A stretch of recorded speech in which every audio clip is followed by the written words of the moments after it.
কিছুমান মানুহ থাকে দেই, কোনোবাক ঠগাই কিনে সিহঁতে নিজৰ কাৰণে ভাল অপশ্যন বিচাৰি যে ফুৰে, সেইকেইটা এটা এটা মহা গৰু এন বুৰ্বক।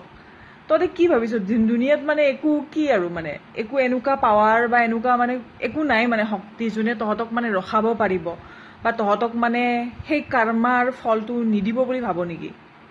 তহঁতে যোনটো কাম কৰিছ, কোনোবাক কন্দুৱাইছ, কোনোবাৰ লগত বেইমানি কৰিছ আৰু নিজৰ কাৰণে ভাল অপশ্যন বিচাৰি ফুৰিছ, কোনোবাক আগতে বহুত ডাঙৰ ডাঙৰ ভাল ভাল মিঠা মিঠা কথা কৈ কিনে ফচাই ল'লি, তাৰপিছত নিজৰ কাৰণে যেতিয়া ভাল দেখিলি এৰি কিনে গুচি গ'লি, ঠগালি, ভাবিলি যে একো নাই, ইটছ নৰ্মেল, মানে হয়ে এনেকুৱা, মই নিজৰ কাৰণেহে ভাল বিচাৰিছোঁ, হয়নে নহয়? তহঁতে এইটোৱে দেখুৱাই যে মই নিজৰ কাৰণে ভাল বিচাৰিছোঁ আৰু নিজৰ কাৰণে চবেই ভাল বিচাৰিব। নিজৰ কাৰণে ভাল বিচাৰি আমি মানুহৰ লগত বেইমানি কৰিব পাৰোঁ নেকি? বেলেগক ঠগাব পাৰোঁ নেকি?